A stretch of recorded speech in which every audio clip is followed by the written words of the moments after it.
Hello, everyone, and welcome back to another episode of the world's most dangerous podcast. This is the Riverfront, episode number 409. I'm your host, Chad Dotson. With me again this week, a couple of our old friends, emphasis on old. First, we'll start with, I'm sorry, I really apologize, but it's our good buddy, the Godfather, Bill Lack. Live from the road. Live from the road from the Sunshine State, I think, right? I mean, we don't want to pinpoint your location too much because we don't want your groupies coming after you, but you're down south. Down in Florida, in the West Palm area. And also with us this week, once again, after a hiatus last week because he bailed on me because he got upset about something I said about, I'm not going to say what it is on public, but anyway, it's Nate Dotson. Thanks for making it back with us, Nate. You know, I miss you guys. I didn't want to be gone. It just took me a while. I was doing some pretty serious, useful work. I was figuring out how to align my resources and my payroll. Well, okay. That's an acceptable reason to be away from. I figured he was just still mad about the Lord of the Rings thing.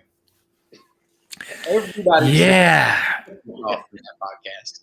See, I would have set y'all off because I'd have done this. I just got rid of the Star Wars one. So, other than the original three, the other six aren't worth your time. Well, look, even if that's true, I mean, even if you can make an argument that's true, really, it's actually the first two. Because the third one's really not that great. Return of the Jedi, the little teddy bear Ewoks.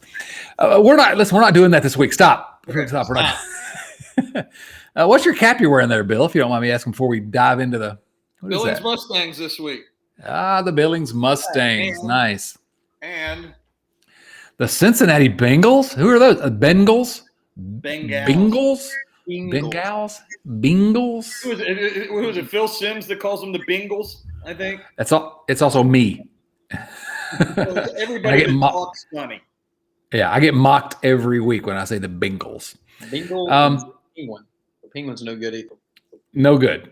Absolutely. We may talk about those Bengals at some point here. But first, let's talk about baseball because that's really kind of why we're here. And of course, the news of the week. Well, the lockout still going on, and earlier this week we had some thought that maybe there were some reports, I guess, from out of the Boston Globe, especially Mike Silverman said that spring training is going to be delayed. And then our buddy Rob Manfred, MLB Commissioner Rob Manfred, he comes out today. Of course, we're recording this on Thursday, as we always do, and has some news that we'll talk about, but also says, no, the status of spring training is no change right now.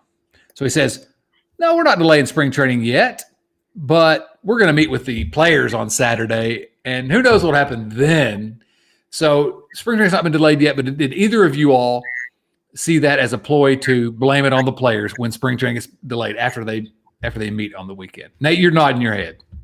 Yeah, I think that's exactly what it was. He was going to get in front of some cameras, a microphone, and say, hey, look at us. We've agreed to these couple things, which I'm sure we'll get into more later. We're going to come back and negotiate on a Saturday. Look at us working on the weekends. And then when they show up Saturday, and we'll see, like I hold out some hope that maybe they'll come and actually have tried to do some negotiating. But if they show up and they're still miles apart on literally everything, then yeah, it was just a media ploy. I hope I'm wrong.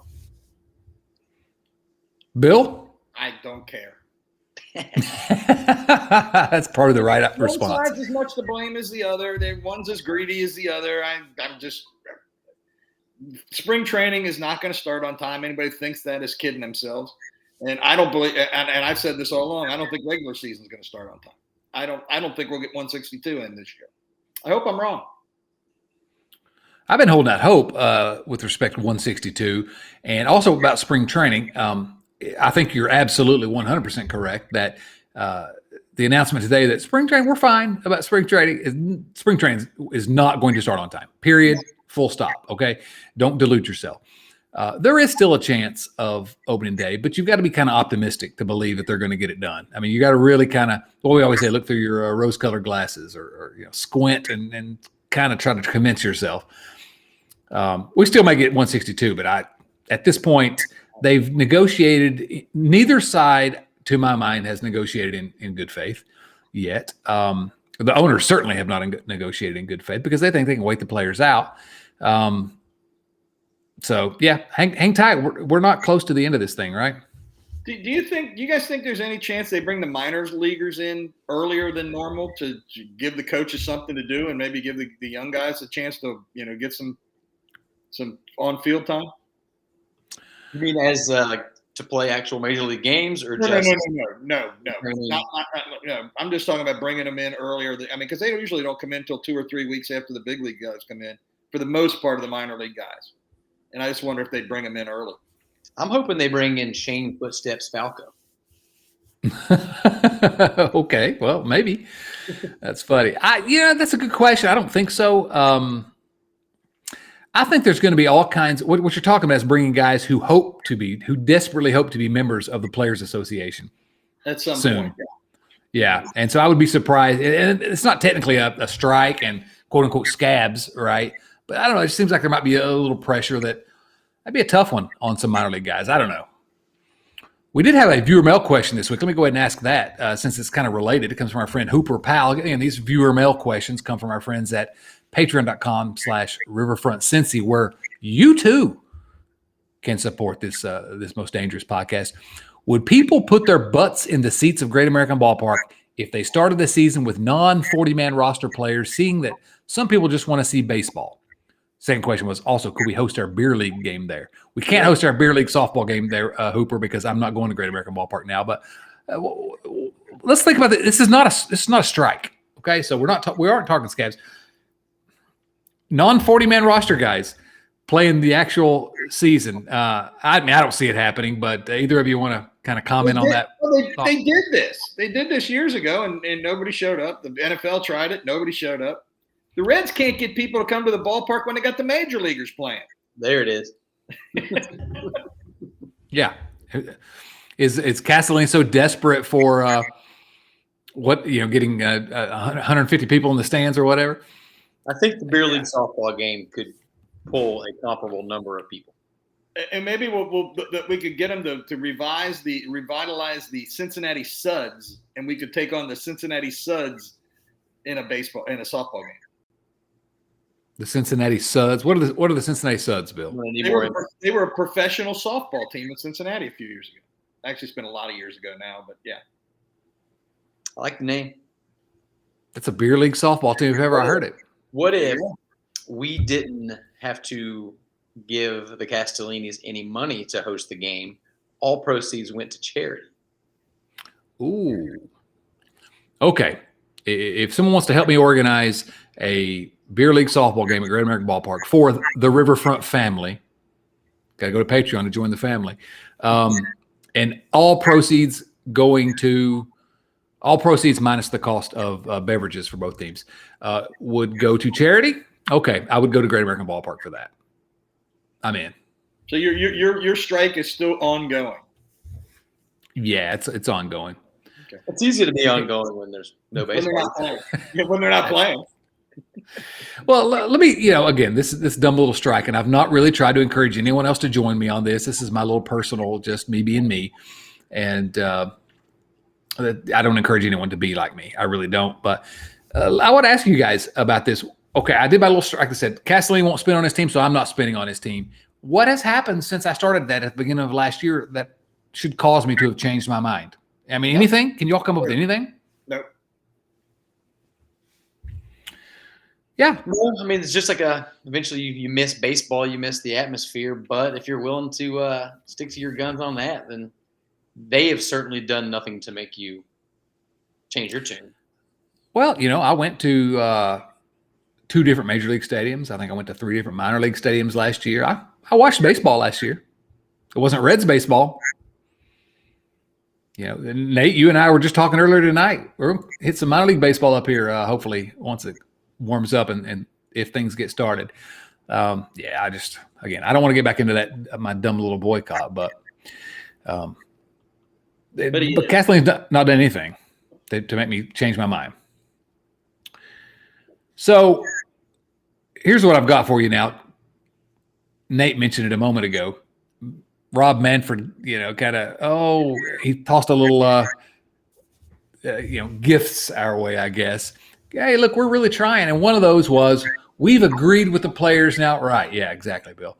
We've agreed with the players now on a universal designated hitter. Now, that may not end up being the case because they don't have an agreement on anything.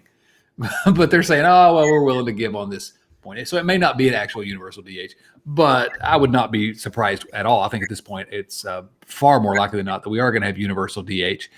The Cincinnati Reds will have a designated hitter in the regular season for the first time. Bill, what do you think about that? I hate the DH. Always hated DH. Will always hate the DH. I can't say it any simpler. I agree with Bill's sentiment. I think also you're correct that it's inevitable. So like, get over it. But I agree. I think if you are going to be able to throw a 95-mile-an-hour fastball at somebody's head, you should have to run the risk of having one thrown at yours too. So this is 409 episodes of the show, and Bill has been here essentially since the very, very, very beginning, back in 1946, and that here in the war, right in the year of our Lord 2022, that was the first time that everyone on this podcast has agreed with something Bill said. It finally happened. And what that does, that tells you guys you're really wrong. Yep. The DH. No, thanks. I'm never going to like the DH. It's just, again, this is us being, traditional baseball fans probably yelling to clouds, but it's just, I'm never going to be a fan of the designated hitter, period, point blank. But the fact of the matter, it's here.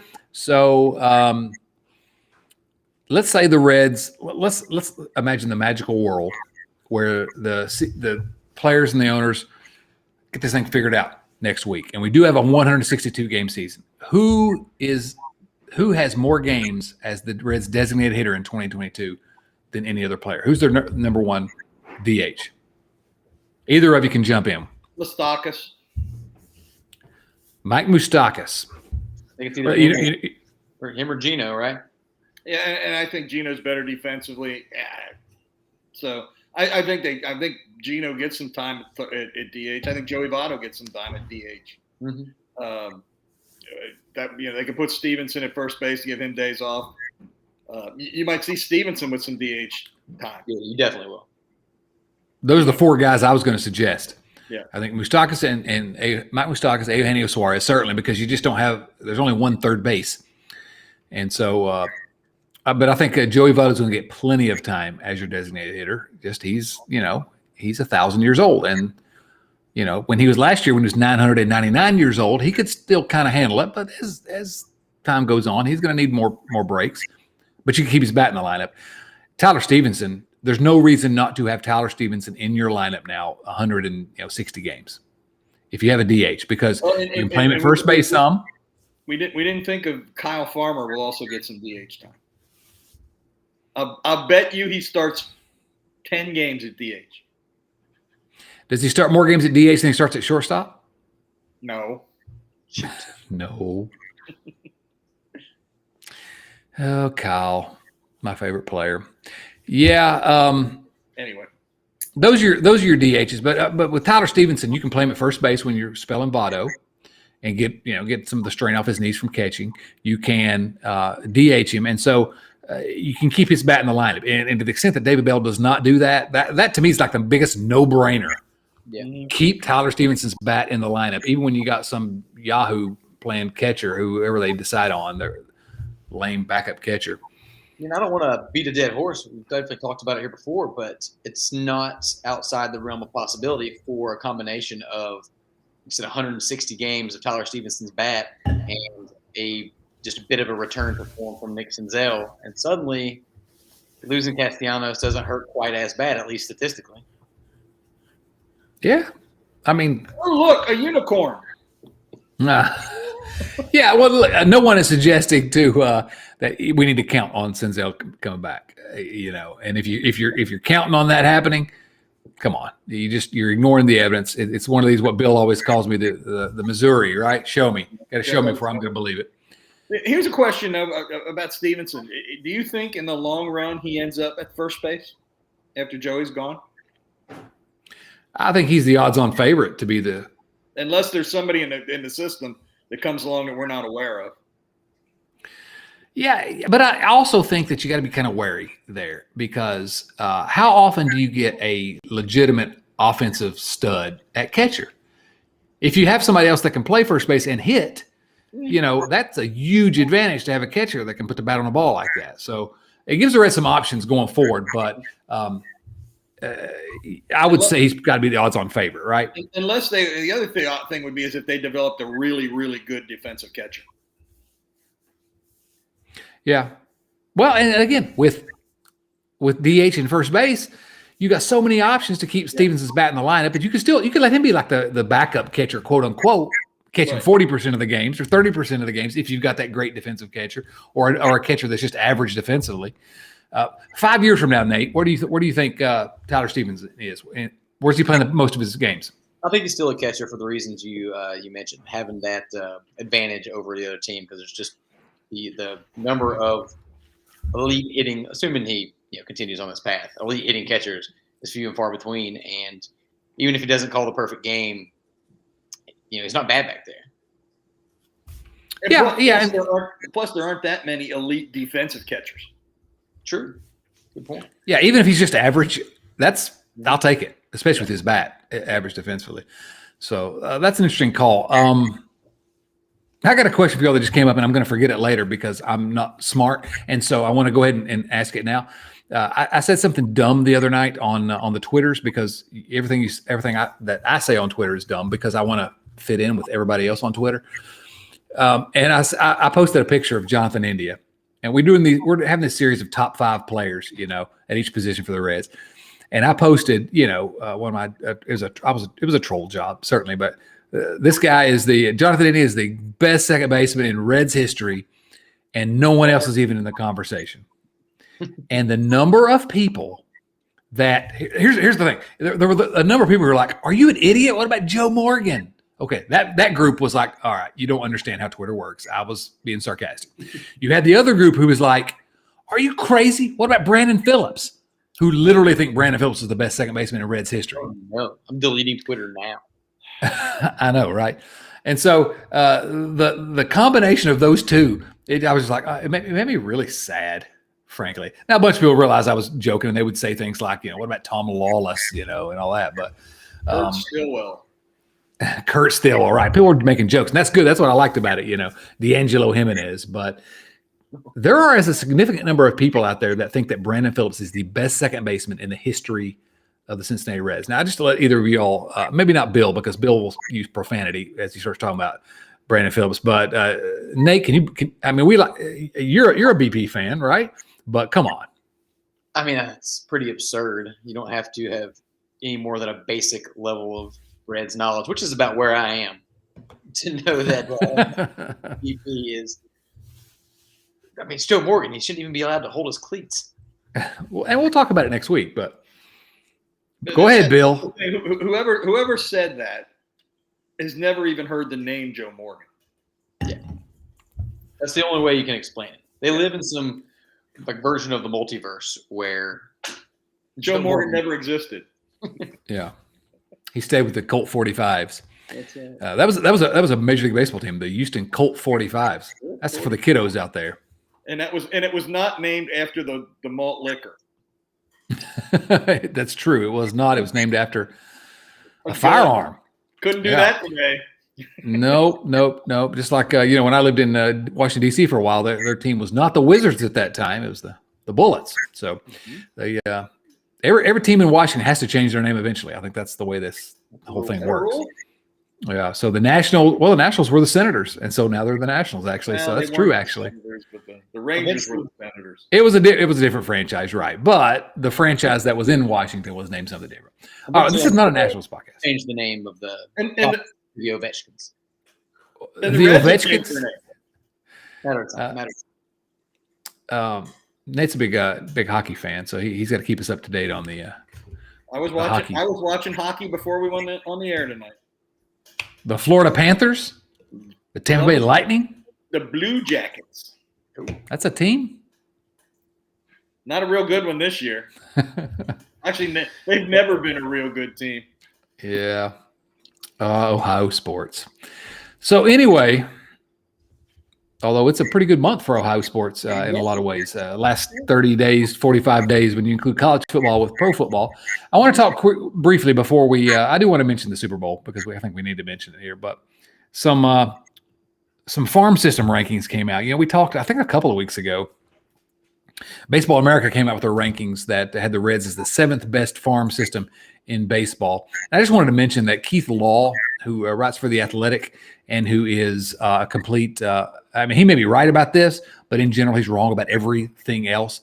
He had the Reds as the 19th ranked farm system in baseball. 19th ranked. And I only want to mention it so that I could have an opportunity to say that I haven't read his rankings. I don't know what his reasonings were because I refuse to read anything Keith Law writes because he is a Yahoo. And I wish that he's a Yahoo that writes for The Atlantic, not an Athletic that writes for Yahoo. Exactly. He's the type of guy that, I subscribe to The Athletic, but I wish they would charge more for his so that I could officially not pay for his content. Instead, I just have to avoid it. So I don't know if either of you have anything to say about the Reds farm system. I think they're probably just a just fine farm system. I don't know. Either of you have anything you want to add to that? I certainly can't go and compare all the teams in the league's farm systems. I'm not going to go and pour over Kansas City Royals minor league data. But I think we can all agree that Keith Law's Ozo. And it gives me an excuse to say Ozo on air. So. Yes, Keith Law. Plus the fact that the rankings don't really mean anything. We're going to see what comes up through the farm system, and it's either going to help us or it's not. The rankings aren't going to make one bit of difference of how effective they are. Well, you mean they don't sign wins and losses based on how you're ranked preseason? I don't even think they do that in the minor leagues. Man, surely that's not true. Next thing you're going to tell me is that the Associated Press basketball poll is meaningless. Have y'all watching college basketball this week? Just a little bit. One game in particular. I saw my team get beat again last night or the other night, Wednesday night. Bill, you're not high on Xavier this year. You're a little upset with Travis Steele's Muskies. I would have fired Travis Steele after last year. Why didn't you? But the thing is, Xavier hasn't made a bad coaching decision since the late '60s, so they were due for a bad one. So, well, you know who's going to be tanned, rested, and ready before next season? Chris Mack. The return of the Mac. Either that will bring Pete Gillen back. Oh, do not do that. Oh. Can you believe you said that, Nate? Until Chris Mack passed him, Pete Gillen was the all-time leading winner at Xavier University. It would be fun to get Pete Gillen in this podcast and see if his head fits in the rectangle. Well, nobody gives more cliches per minute than Pete Gillen does. It's true. Pete Gillen also coached at the school that Nate and I attended, the University of Virginia, and of course he was not particularly successful there. But he did have one quote that for some reason lived in infamy in Charlottesville, which is that hey Duke basketball, they're on TV more than Leave It to Beaver reruns. That's Pete Gillen. But speaking of UVA and Duke, they played this week. Did you watch that, Nate? I caught the better part of the second half. Pretty fun second half, huh? Turned away from it after UVA gave up a cozy lead because I wanted to save myself the misery. Problem with that is you don't get the spoils. That's right. Hey, listen, we're not going to talk about basketball here, but we got to Bill's complaining about his team's coach, so we got to just say, the University of Virginia has the best coach in college basketball history ever of all time. Even better than Georgetown's Patrick Ewing. Slightly. So he must teach the Virginia players how to put on their socks at the first practice. Is that what he does? That's what Coach Wooden used to do. Yep, John Wooden teaches them to iron their socks. Ooh. That my favorite story about Wooden was Bill Walton telling him he wasn't going to get a haircut. And Coach Wooden said, well, you'll look really good with that long hair down on the end of the bench. Mr. Walton got a haircut. Yeah. Although I would have questioned John Wooden, Hall of Fame coach and player John Wooden, if he had sat Bill Walton, the best player in college basketball, on the bench because of his hair, but he probably would have. Okay, enough of that. I think there was one boss in that program. That's true. That's true. It was Lou Alcindor. So this week's topic of the show, we've been kind of going through position by position. We've done starting pitchers, we've done catchers, and now we're at first base. Top 5 first basemen in Cincinnati Reds history. And the answer here, obviously, on all of our lists, I'll go ahead and spoil our number 1 on our list. We all agreed it was Brandon Phillips. No, that's not what we said. But we did rank our top 5 first basemen. And so let's go through our lists. And we will start with our number 5 picks. I'm going to go with actually, Bill. It looks like you had a couple of honorable mentions, and I think that both are. I don't think either of them made any of our. Well, one of them made Nate's list at number 5, but I think certainly deserve mention. So why don't we just start there, Bill? Well, my others were Sean Casey and Hal Morris, and if you look at their numbers, they're basically the same player. I mean, and they're both good players. I mean, they just didn't make our top 5, but both guys, and I liked them both a lot. They were friends. I was fans of theirs when they played for the Reds, so I wanted to give them a mention. When I went back and was looking at some of these stats, I was surprised when I saw Hal Morris's stats. He was far better than I really remember him. I liked him, I remember him fondly, but he had just a stretch of consistently good seasons. Yeah, and he wasn't a power hitter, but that dude could flat. He's what they used to call a professional hitter, right? He could hit. I thought about Hal Morris. I certainly thought about Sean Casey, but for my number 5 on my top 5 list, I went with Todd Benzinger. Right? Well, I mean, it's pretty obvious. When y'all think about it, it's obvious, right? Well, he split time with Hal Morris, so that just tells you something. Yeah, there's one thing I do remember Benzinger fondly for.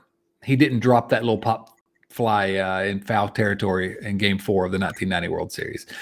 Todd Benzinger.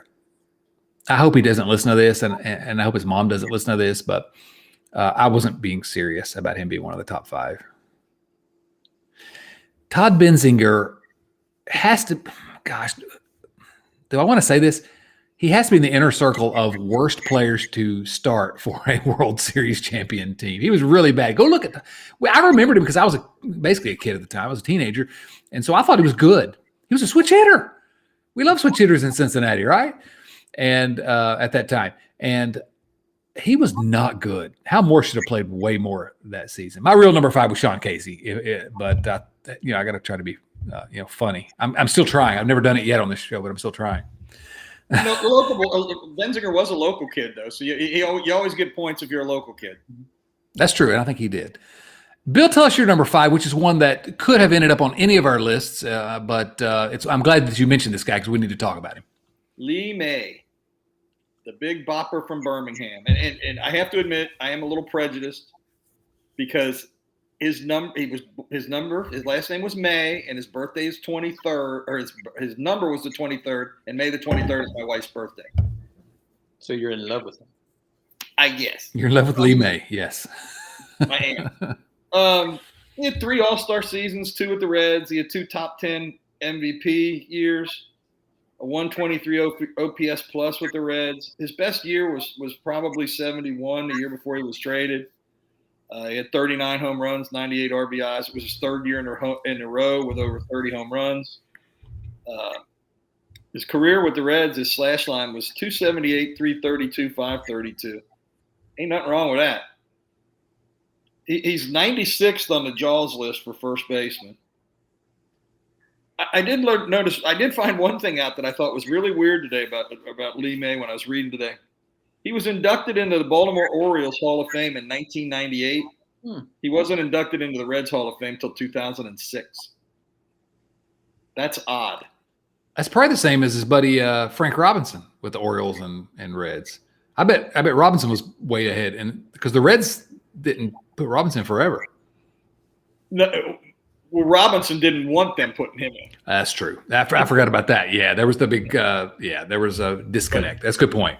Yeah, but I just thought that was kind of strange because he was only in Baltimore for I think 4 years, I'm not looking at the stat line right now, but he spent much more time in Cincinnati, really more productive time in Cincinnati, and yet we didn't recognize him nearly as quickly as they did in Baltimore, which I thought was kind of odd. That is a little bit odd. I mean, I was another guy that I didn't know a ton about, understandably, I guess, but I was shocked at some of the things I found out. Like 20 home runs, 80 RBIs in 11 straight seasons, and we don't care about RBIs now, but back then they were a huge deal. He was the only bright spot on that 1970 World Series team. Had a great series. Yeah. One thing I found out that was super cool was that he had a 808 OPS, and it was 1968, the year of the pitcher, when that is interesting. They expanded the strike zone, and he was one of the few offensive players in the league. I mean, guys like Bob Gibson and Dizzy Dean and Drysdale were just going nuts. As a result, a couple years later, they reduced the size of the strike zone again and also lowered the pitching mound. Yep. So Lee May, he could hit in any condition. Also, Chad, when we had our interview with Greg Rhodes, didn't Greg tell us that Lee May could have been a stand-up comedian? I don't remember that, but now you got me wanting to go back and listen to that episode. It's like episode number 2 or 3 of this. There was somebody he told us that was so funny that he could have been a stand-up comedian. I'm almost positive it was Lee May, but it's been a long time. Yeah, maybe. Again, when we need to kind of talk about the rest of our list, but Lee May is a guy. This is something that I like that we do on this show sometimes. I'm like Nate. I didn't really know Lee May growing up because Lee May was not a member of the Big Red Machine. He was right before the Big Red Machine. And so some of those guys, we talk about Dave Bristol as the manager, who kind of before the Big Red Machine. Lee May's kind of in that category, a guy that, and Jim Maloney, a guy that could have been, a significant part of the Big Red Machine, but because of the circumstance, it wasn't. And it was funny when Garber and I did the research for the Big 50, and we were researching the Joe Morgan trade. And it was really funny how hyperbolic the newspapers were about trading away Lee May. I mean, he was such a kind of a beloved figure in town at that time, evidently, that people were like, how can the Reds deal him away? And of course, nobody really understood what Joe Morgan was going to be, obviously, the second best second baseman in Reds history behind Brandon Phillips. But that's a good call. And I never want to miss an opportunity to talk about Lee May. Now, Bill, I will say this. We were talking recently about our favorite Reds. And, after that, you dropped it on us that your wife, big Lee May fan. Yep. And he lived around the corner from me when I was a kid. I lived in a place called Fay Apartments in Cincinnati. Tony Perez lived up the street from me, and Lee May lived around the corner, which tells you how different the salary levels were back in the late 60s. Right. So who was the better neighbor? We're talking about who's the better first baseman Tony here. signed my glove. Like your yard work glove? You were just outside trimming? Yeah, I was pulling weeds. That's good. All right, so that's we've hit, I think all of our number 5s now. So actually, Nate, Lee May was your number 4 on the list. So you really, again, you didn't see him play, but you were really impressed. Yeah, my number 5, just to touch on it, was Sean Casey. A couple of things that I found super interesting. One, it's amazing that I forgave him after he did get traded for the immortal Dave Burba. Opening day starter. I thought this was a funny list of all of the Hall of Fames that Sean Casey is in. There's the University of Richmond Hall of Fame, the Virginia Sports Hall of Fame. So obviously in the Reds Hall of Fame. He's in the Kinston Professional Baseball Hall of Fame. And obviously, most impressively, he's in the Irish American Baseball Hall of Fame. He's a Hall of Famer. He is a Hall of Famer. He's a multi Hall of Famer. Yeah, that's fantastic. He's also in the Talking Hall of Fame. Yeah. Oh my goodness. God bless him. Sean Casey, if you are listening to that, Chad and myself are currently residing in Richmond, Virginia, your former home. So if you ever want to pop by, we can do a little live podcast or something, or just have a beer. He'd be fun to have. He'd be fun to have on. He would be fun to have on. Yeah, I mean, he's just and you never hear anybody has a bad thing to say about him. And Casey really was my number 5 on my list as well. I made a dumb joke, but There was a time, though, when I thought Casey was going to be Hall of Fame good, like baseball Hall of Fame good.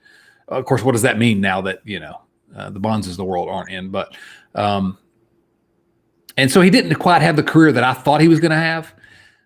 But that's not to diminish the career he had. What a great career. I mean, just a fantastic player and one of the all-time good guys, certainly. He's all right, so let's go. One of those guys that the Reds at one point said he's going to win a batting title. They said like what they did with Dan Dreesen earlier. They did the same thing with Sean. They said, he's going to win he'll win a batting title here. Yeah, I think they said it with Hal Morris too. And like I said, they're kind of the same player. Definitely. So that's our number 5. Nate's number 4 was Lee May. Bill, you and I have the same number 4 on our list, and that is Frank McCormick. Now, Frank McCormick may not be a household to many of you, but Frank McCormick was the first baseman on the 1939-1940 Reds that made 2 World Series and won 1. And as a matter of fact, in 1940, Frank McCormick, who made, 7 consecutive All-Star games for the Reds. He was the most valuable player in the National League in 1940. 191 hits, 44 doubles, 19 homers, 127 RBIs, hit .309. Supposedly an incredible glove for that jungle cat infield that you all know about if you read the Big 50. But Frank McCormick's a guy in the Reds Hall of Fame, and he's a guy that 9-time All-Star in his career with the Reds, and he also played for Boston and Philadelphia. But a guy that Reds fans don't know, that I don't really know that well. I know a little bit better than I would have if we hadn't researched for the book. But this dude could play, and he was a member of one of the Reds World Series teams, and he's not quite as remembered as maybe you would think. But again, we're talking 1939, 1940, even before Nate's time. Yeah, and actually his 44 was as good as his 40. If you look at the numbers. Interesting, looking at the All-Star voting, in 38, Ernie Lombardi off the Reds won, and McCormick was second, or McCormick was fifth, I'm sorry, in 38. In 39, Walters won it, and Derringer was third, McCormick was fourth, and then he won it in 40, and Walters was third, and Derringer was fourth, Lombardi was ninth. So this shows you how dominant those 39 and 40 teams were, in the MVP voting. Absolutely. Nate, I know you remember the 1939-1940 Reds very fondly, don't you? Yeah, it's a big year for me. Another guy that I was kind of blown away when I started doing a little research. I do have a just completely arbitrary rule that if I haven't heard of you before I start doing the research, I can't put you on my list. But that's Nate's younger generation rule that he has for this podcast. He tells me every week. But it's absolutely well deserved. And any list you look up is going to have him on there. Yeah, if you look at career wins above replacement as a first baseman, he's number 4 on the Reds all-time list, and really go look him up for real. Go look him up. Okay, so that's our number 4. We're through our number 4, so let's look at number 3. I think actually we all had the same number 3 now that I look at. We do, yes. So let's go ahead. We're in agreement here. So, Bill, I'm going to let you take on Ted Klazewski at number 3 for us. You want to talk about Ted Klazewski? Well, he has the best arms in the history of the Cincinnati Reds. Mm-hmm. And the best uniform, the best customized uniform. 30 of his 31.5 wins above replacement in his career with the Reds. He had 4 All-Star games, 3 MVP top 10s. His OPS with the Reds was 128. The slash line with the Reds was 302, 357, 512. His best year was 54. When his OPS plus was 167, and he hit 49 home runs. Every year, this just knocks me out. Every year between 50 and 56, he had more walks than strikeouts. That's hard to do. Yeah, I mean, for a power hitter. Yeah, I mean, this wasn't a guy that was slapping the ball around. Just and the finishing thing to say about Ted Klazewski was he was the hitting coach on the Big Red Machine. Oh, fun fact. It's true, and they could hit. My favorite story about Klazewski is this is one I didn't know. Again, I keep talking about the research, but this one was one that blew me away. We did a chapter on the Schwab family, the groundskeepers forever. And so evidently they're out in Indiana at spring training one year. And Schwab, the groundskeeper, Matty Schwab, goes in and he sees some guy just launching balls, some University of Indiana player. It's in Bloomington. He's launching balls. And he's like, oh my gosh, look at this guy. And it's Ted Klazewski. And that's how he was kind of discovered in the Reds, or he got on the Reds radar anyway. Ted Klazewski just he's as good as the old guys tell you. A great career, and yes, great arms. Nate, I don't know if you got any thoughts on Ted Klazewski, but not much. It takes a special kind of talent. He was also a starting tight end for Indiana's football team. Oh, is that right? Two-sport stud. His 1954 season jumped out to me. Jumped out to anybody. Was it 642 slugging, 1049 OPS. He hit a home run every 11.4 at bats that season. I think he finished second in the MVP voting. He was just a stud. And anybody that's going to rip off his sleeves because it's too restrictive on his guns, like, okay, I changed my mind. He's actually my number one. Yeah, right. Exactly. Yeah, I agree with that. He's like me in so many ways. I think basically is what we're saying here. Just I feel a kinship. That's why I don't wear sleeves to work ever. So Ted Klazewski, number 3 on all of our lists. Number 2 on our list, I'll grab this one, and this was, of course, Big Red Machine first baseman Tony Perez. Tony Perez, one of the kind of legendary, most likable guys, is most well thought of in Reds franchise history. A Hall of Famer, 7-time All-Star, won the MVP of an All-Star game. Everyone that was involved, he wasn't the best player on the Big Red Machine. He just wasn't the best player on the Big Red Machine. But everyone on the Big Red Machine seemed to think he was the most important player on the Big Red Machine, kind of the heart of the team. And also, you know what? He was really good, And so, and when he was traded away after that 1976 World Series win for the immortal Woody Fryman, right? Is that right? And Dale Murray. That was kind of, that didn't. The Reds were still pretty good going after that, but man, they were just something different. So Tony Perez, number 2 on all of our lists, and Bill, you watched the guy play, a special player, right? He really was. I have special memories of Perez. It seemed like whenever my buddies and I would go to the ballpark, Perez would have a big night. I can remember the night we talked about this, I think, when we did Building the Machine.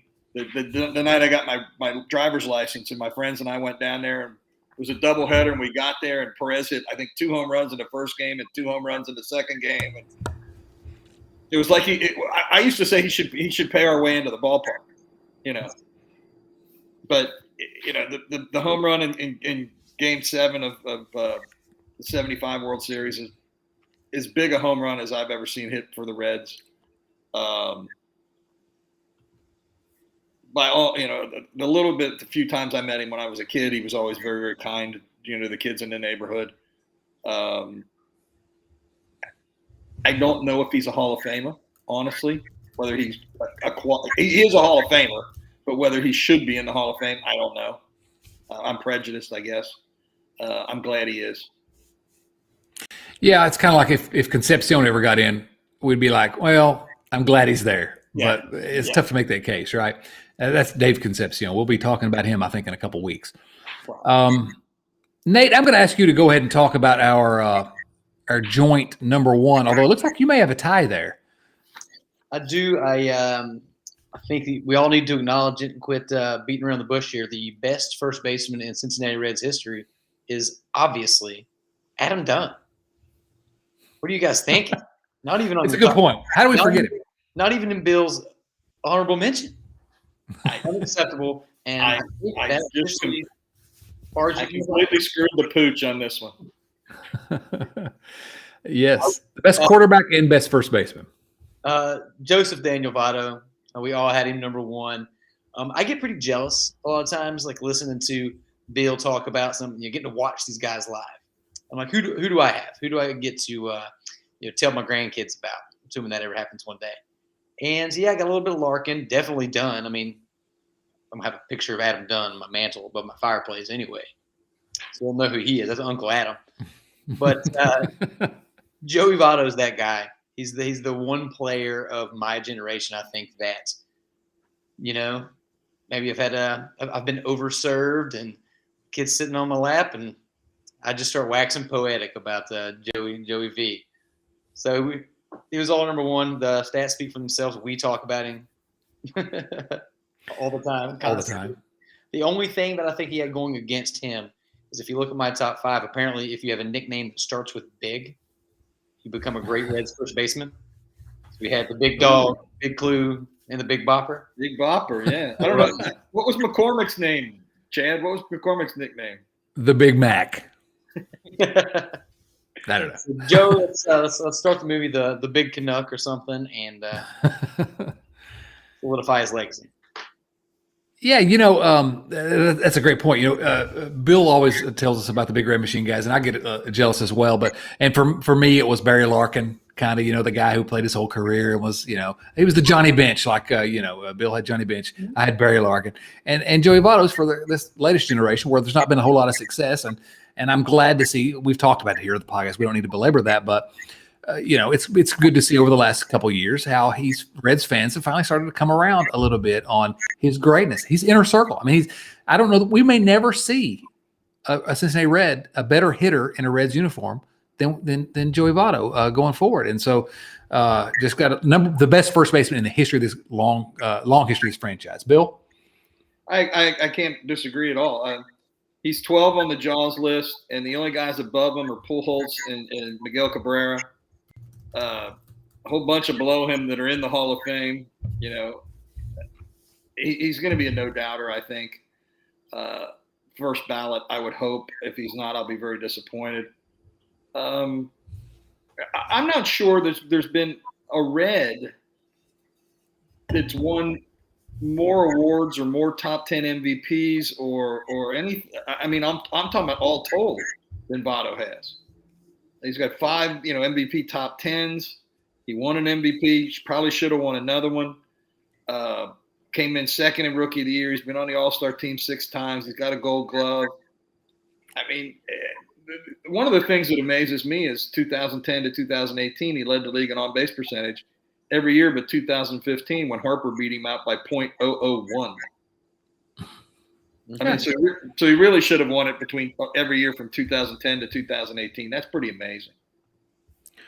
Well, just everything about him is amazing. He's led an on-base percentage, the league in on-base percentage 7 times. And the players who have done that in history are, there's Ted Williams, Rogers Hornsby, Barry Bonds. I mean, it's Bonds is not inner circle Hall of Famer because the Hall of Fame is a joke these days, but it's the greatest players of all time, literally. I mean, I agree with Bill, and I wouldn't have said this before this year, but I think he's probably trending towards being a first ballot Hall of Famer, and it's just in the last couple of years, and as the Hall of Fame voters are getting younger, and by the time he's up for maybe 7-8 years before he's up for election, it'll even be a younger crowd that's understands what on-base percentage means. He's just a legend, and if you don't think he is, well, you're wrong. Yeah, we fire you from listening to this podcast. Exactly. Leave. Take your computer and go home. This isn't like the no offense to those guys, but the catcher's list wasn't exactly chock full of stallions. But these first basemen were good. Like everybody we mentioned is really, really, really good. It's the best position so far, right? Yeah, I agree. He's the best. He's the best. All of them are multiple year All-Star, multiple year top 10 MVPs, at least in their career. Maybe not with the Reds. I don't think Lee Mays were with the Reds, but he even had 2 in Baltimore. I mean, they were all really, really good players. And I mean, it's really, I guess, we'll look as we do all these, but it's going to end up being one of the stronger positions, I think, in Reds history. All right, so we're going to do some viewer mail, but first, before we get into viewer mail, I want to let me look quickly, see if I've forgotten. Is there a viewer mail question that? Yeah, there is a viewer mail question that allows us to hit that topic. So instead, we're going to go straight into viewer mail. These viewer mail questions come from our friends at patreon.com/RiverfrontCincy, as I said, where you too can go and join the family. We got a good group. Well, most of them are a good group. There are 2 who I really dislike. I'm not going to tell you who they are. You can debate on our Slack channel who they are, but one of them's initials are Joe Farsi. I'm sorry, Joe. You know I'm kidding you, buddy. You know we love you, Joe. And we don't have a question from Joe this week. Oh man, so really, I do. It's the first time. I hope he's okay. I hope he hasn't left the family. I got to check, make sure he's still part of the group. He might have finally gotten fed up with our nonsense. From you. Yeah. Our first question comes from Calvin Medcalf. Now, Calvin, listen, I like Calvin a lot. Okay, let me just say this. I genuinely do. But Calvin is from across the pond, as you've heard us say in past weeks. And so he misspelled the words favorite and organization in this question because they have crazy spellings over there in what used to be, I don't want to disparage them too much, but it used to be the mother country, but we put them to rest, in the late 1700s, told them to take a hike. And but anyway, they still misspell words over there, but Calvin thinks he's spelling them correctly because that's what his teachers told him. The Queen's English, and she's too old to be giving spelling tips. Exactly. Come on. So Calvin's question is this. Evening, guys. Have been listening to a lot of stuff about prospects recently. So I wonder, A, who's your favorite prospect in the Reds organization and why? And then he asks, who's your favorite non-Reds prospect? So favorite prospect in the Reds organization. For me, I'll go ahead and lead out with this one. It's only it's because of his crazy power, but also because of his name, Ellie De La Cruz. Just Ellie De La Cruz will be the next guy whose name I say in a dumb way on this podcast, and it'll get to be a thing. So, do you have a favorite, Nate? Oh, yeah. If you've listened to me any at all recently, Graham Ashcraft is going to be a stud. He's one pitch away, but I'm hoping they don't bring him up in relief because I think he could be an elite reliever right now. But after that 7-start, 43-inning of scoreless stretch last year, I was hooked. Yeah, he needs to be a reliever. Bill? I don't know if you consider him a prospect. I like Barrero, and I'll go easy. Take the easy road and say Hunter Green and Nick Lodolo too are guys that I'm really looking forward to watch play. I'll tell you who does not consider him a prospect is Keith Law, but he's a jabroni. Oh my gosh! You had to go there. You had to go. Wait, Nate, are you just aggravating your brother? He's been doing it since the day he was born. Okay, I'm aggravating Keith Law. Everybody's got to have something that they're good at, That's right. I have any nemesi. I need one. Nemesi? Well, I have an arch enemy. I have an arch enemy. I have a nemesis. You need one. It's important. You know who mine is, of course. Mark Ruffalo, right? Does he know that he's your nemesis? No, because I blocked him on Twitter, so there's no way for him to find out. My fiance does and brings it up every chance that she can. Yeah. She's turning into my arch nemesis, but that's a different story. But don't tell her that until I've, moved out. Yeah, till next week. Favorite non-Reds prospect? I mean, obviously it's Mike Trout, right? We all agree with that. Yeah. Mike Trout is the best player. Will be the best player for the next 10 years. So I'm considering him still a prospect. If he puts it all together. If he can put it all together. And stay healthy. Did you all see? Yeah, I hate to talk about Twitter, but did you all see the tweet the other day? This was fantastic. I mean, it was just glorious. Where some guy says, "Oh, I'm a hitting coach." It's a guy hitting in a cage. He says, "Take a look at this. My guy's swing here. It's from the perspective of the pitcher or the pitching machine or whatever. But take a look at his swing. And do you have any tips for him so he can get better? He really wants to, play at the next level." And all the responses are like, "Oh, that swing's never going to play in Division I, or that swing's never going to make it to the next level, and he's leading with his shoulder too much, or he's dipping his shoulder too much." And the guy that was batting was Mike Trout. I mean, it was the funniest thing I've seen on Twitter ever. It was literally, you couldn't really see who it was back there because he was kind of far away. It was Mike Trout. It was fantastic. That's Twitter for you. That's a perfect example. Maybe he won't make it. Maybe not. Maybe his career's done. Yeah. Oh my gosh, Mike Trout. Ugh. Next question comes from our friend Rex Scott, and this is kind of one of the saddest questions we've ever gotten on viewer mail. Rex Scott says Nathan Connor, another one of the Slack channel family, the Riverfront family. Nathan Connor and I are Reds fans and also Dolphins fans. You understand? It started as Red Leg Nation, which is around the nation and around the world now.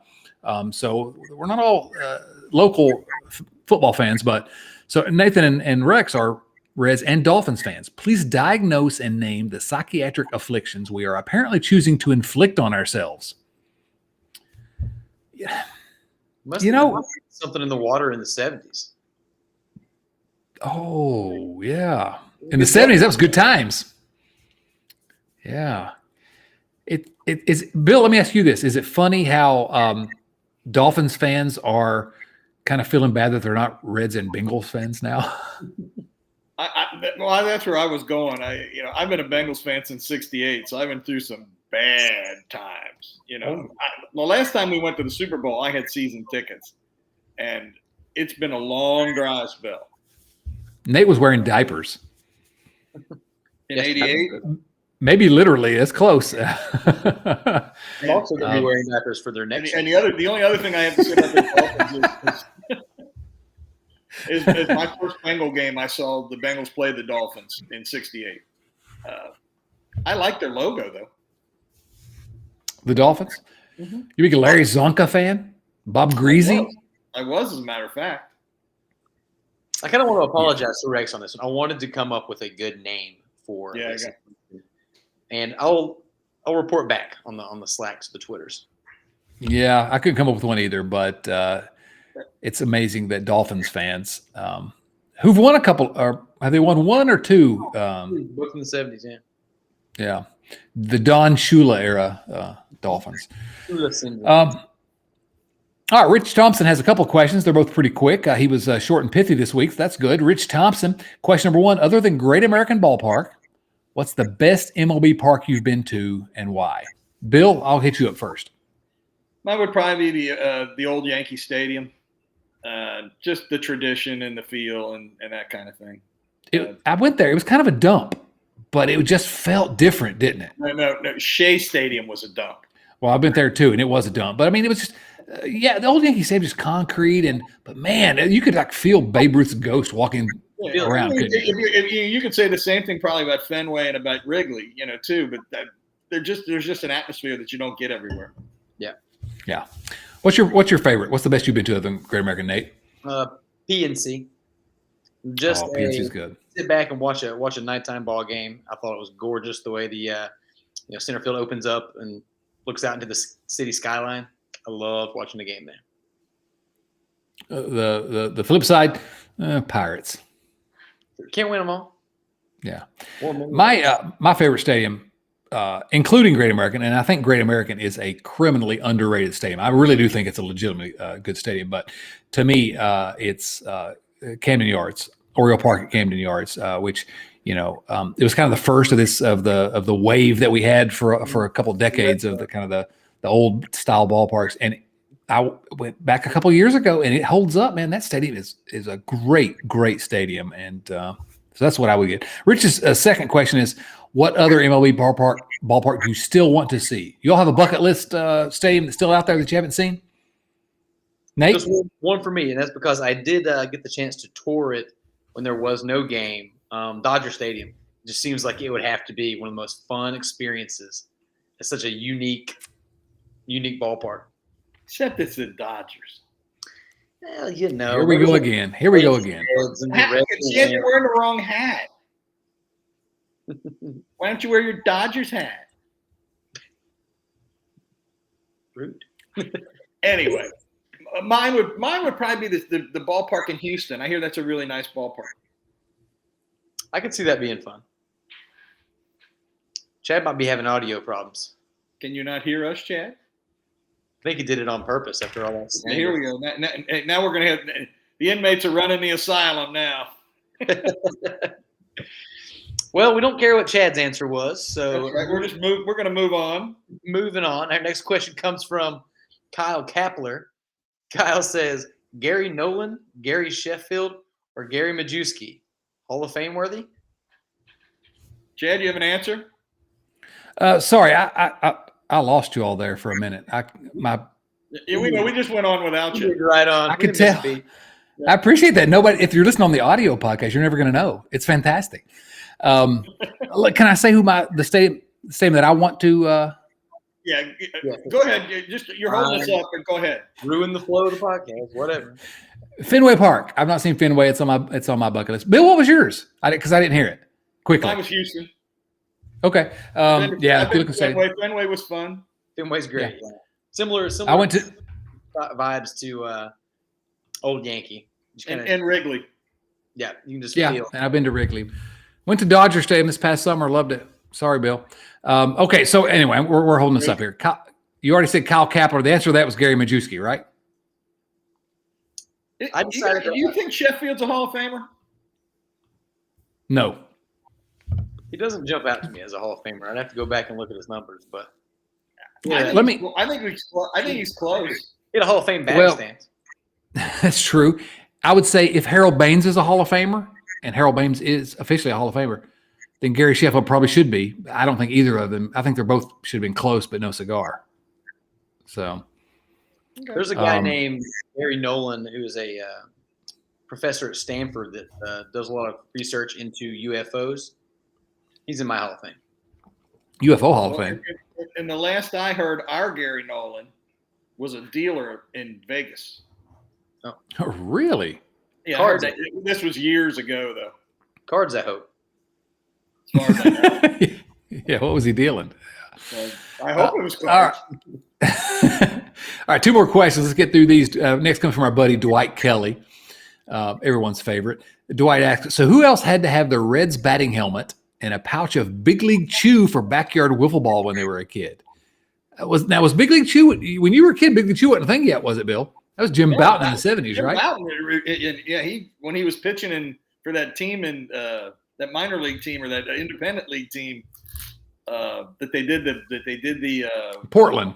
Yeah, they did a documentary on it, which is a great documentary. But they invented that thing. No, I've never had Big League Chew. When Bill was but have you ever played? Have you played wiffle ball? Actually, chewed tobacco. Yeah, he had a jaw of tobacco out on the sand lot. Now Nate's played some wiffle ball. I know. I remember Nate's wiffle ball highlight. I was there. Maybe we can talk about that. But I did have a chaw of Big League Chew, and I would do my Eric Davis stance out in the yard. And then when I was pitching to my other brother, not Nate, but one of our other brothers, I was Mario Soto on the mound and aimed for his head every time I pitched. So the answer to Dwight, to your question for me is yes. And also when you go to the Reds game, you get one of those helmets. They used to, I don't know if I guess you can still get nachos in them, but yeah, we wore those things. We were playing those plastic helmets, that you get the ball yard. And they were giveaways back then too. We wore those. Nate? The way you were aiming for our brother's head, it sounds like you needed the helmets. We were a big wiffle ball family, so we played a lot of it. I mean, we played variations of it even as we got into young adulthood. Just kept it alive. We always had the one routine we kept was you always had to mimic a batting stance. So it was all about which Red were you when you were up to bat. Who was your favorite? You were a lefty swinger. I was having that the whole time. there was a Griffey spell for sure. I mean, everybody who's ever played, everybody who's ever held a bat of any kind has probably practiced King Griffey Jr. swing. Yeah, absolutely. Today might have been today or yesterday, like the anniversary of the Griffey trade. Oh, he was a good player. Something like that, yeah. He was a good player. Bill, do you have anything you want to add to this conversation? And you kind of were talking about the stance thing on Twitter yesterday or today, and mine was Johnny Bench, the straight up bat, or the Pete Rose, the tuck. Mm-hmm. Those were the two.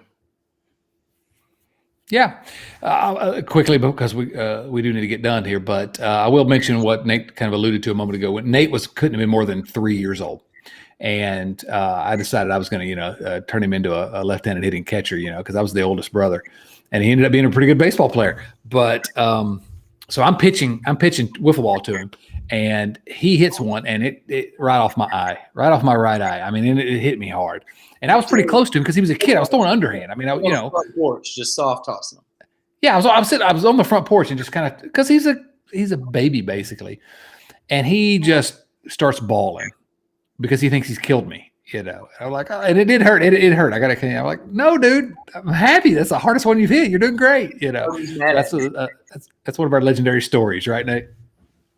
I'll never forget the time that I hurt my brother's face. I was legitimately scared though. Like, hit this up solid line drive, you let out a yell, and I thought I was in so much trouble, and I knew Mom would protect me, so I just ran, and grabbed onto her leg. I was like, dude, it's all right. I'm happy. That's the best one you've hit yet. Good. If nothing else, we get some family memories out of this podcast. Our last question. Did it black your eye? I don't think it did because it was a wiffle ball, but it hurt. It hurt like crazy from that distance because it was close. We were close, but and it's one of those those yellow wiffle ball bats. We were a wiffle ball family, and when I got married and had kids, and we went looking for a house, and I purchased one. And a big part of the reason why I purchased this house is because it had such a great wiffle ball yard. And my kids and my son still plays baseball, loves playing baseball. The neighborhood kids, it was in a good neighborhood. It's not a thing. They didn't come over to play wiffle ball. I was so sad because it was a perfect wiffle ball yard. We would have loved it, right, Nate? Absolutely. All right, last question, and this is one that I think we really have to talk about here. And so our buddy Joey Gaditza gives us an opportunity to talk about it. So, hey guys, does a Bengals Super Bowl win warrant a Patreon Zoom party, or do we have to wait for a Reds World Series win? Might be waiting a while. Well, look, we're going to have a Patreon like a Zoom party at some point, whether the Bengals win or not, and before the Reds. That's going to be soon once I get moved and into our new place. But the Bengals, Bill, what are you feeling right now with the Bengals Super Bowl coming up Sunday, surprising everyone? I mean, just kind of just a special season. What are your thoughts as a guy who's? I mean, when was your first Bengals game? You mentioned it earlier, but when was that?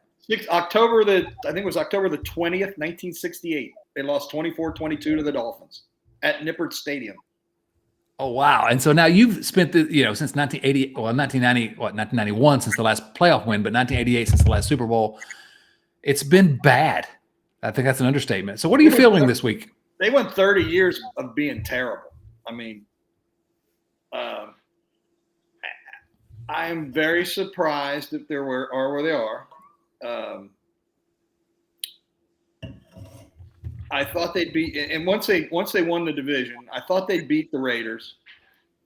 I didn't really think they'd beat the Titans. And I really didn't think they'd beat the Chiefs. I shuddered. I don't want to even predict what might happen Sunday. The one thing I will say is Joe Burrow is special. He is really, really special.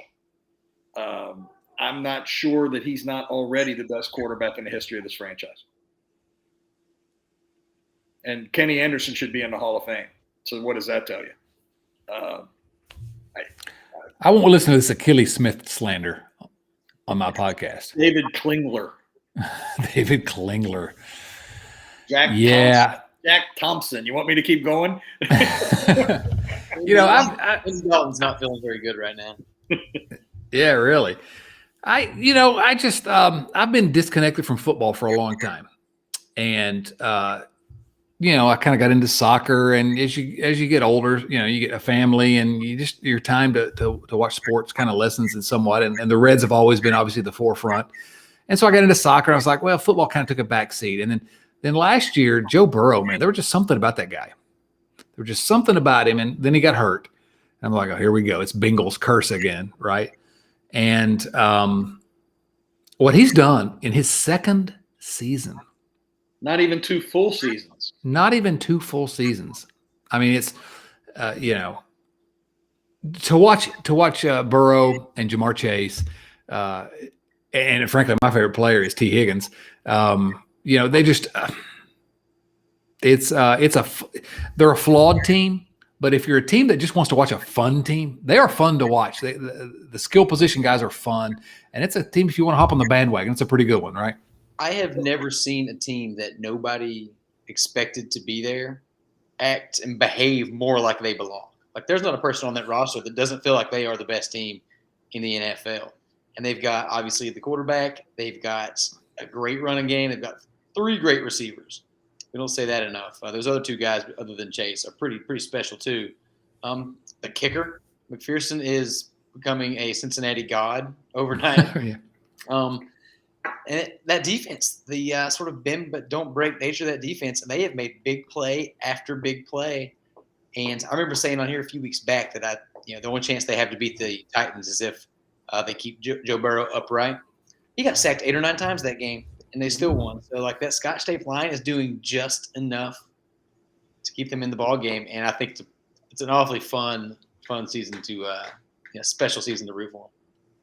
They put a lot of money into their defense, and it shows. Woozy's had a great year at cornerback. Apple really came on as the season went on. Mike Hilton, good. At the other cornerback, the linebacker kid, I can't remember his name now. It just ran out of my head. They've gotten good pressure. Hendrickson at defensive line. Mm-hmm. It's going to be interesting to see him against Andrew Whitworth on Sunday. And if the bank and not to look past Sunday, but they've got a lot of cap money next year, and if they pour that into the offensive line, that offense could be frightening. Well, that was one thing that they did, or one thing I guess that they didn't do, was a lot of teams go out and make these giant free agency splashes and spend tons of money. They spent some money last offseason, and it was just on steady veterans. Yeah, just people that were going to go and help this young team not be afraid of the moment. And I think that doesn't go talked about enough. You don't have to find the flashiest free agents. Nate mentioned Hilton, who came from Pittsburgh, right? And he's been fantastic. Yep, he's best one. He's one of the best corners, slot corners in the game, and he's been phenomenal for the Bengals all year long. Wilson is that linebacker's name that I was trying to think of. He's had a great year for the Bengals. Yeah. I want to relate it back to the Reds somehow, and I'm not sure that I can, but it just after so many years of bad decisions from the Bengals, they hit on Burrow, okay, which is fantastic. But then, there were opportunities to screw up the draft last year because everybody's clamoring for an offensive lineman, and they take Jamar Chase. You were one of the ones, Bill? I was one of the ones that wanted him to take Sewell, and Sewell's going to be a really, really good player. Yeah. But because I grew up listening to Paul Brown, and Paul Brown said you build from the front. You could take an average wide receiver, an average running back, and he looks a lot better behind a really good offensive line. And that's the way Paul Brown always built the Bengals. So but it's really hard to argue with what they did. Well, it's either dumb because your franchise quarterback got destroyed last year and his season ended with because you wouldn't protect him, or it's genius because you see, this guy Jamar Chase is available. But even later in the draft, I love when people show those tweets of everybody complaining about the Bengals picking a kicker. I love it. I think it's fantastic. It's freezing cold takes, as they say. And I'm not sure we've seen that kid's distance yet. I'm not sure we know how far he can kick the ball yet. I mean, no, he could. Look, yeah. Again, you don't want to say this about a kid like this, but you're talking Hall of Fame talent. I mean, legitimately, why not take a pick on him? I'm just saying. I've seen it. I think he kicked a 57-yarder this year. I think, and I think it landed in the net. Yeah. Could have been deep. So I mean, Bengals are going to win this weekend, right? We're all in agreement. The Bengals are going to be Super Bowl champions. Anyone disagree with that? I hope so. Not today. I'm not making a prediction, but I get it. All right, guys. This was fun. Any final thoughts for the viewers out there? Hopefully, we can talk some actual some baseball soon. Get some movement and get excited for this upcoming season. What I'm looking forward to is I think hopefully next week Chris Garber will be back and we can talk to him about why he specifically tries to avoid being on the same episode as Bill Lack. It's because I wear my hat sideways. I go to that special store to buy these special hats. That's where Pokey Reese went. Pokey Reese. Me and Pokey hang out. We're like this. You are the same in every way. Okay, so this is the Riverfront, episode number 409. Next week will be 410. That's one more. I don't have much to say. This was fun, guys. Thank you all so much. Loved it. For for Bill Lack, for Nate Dotson, and for we're going there, Achilles Smith. This is Chad Dotson saying, so long, everyone.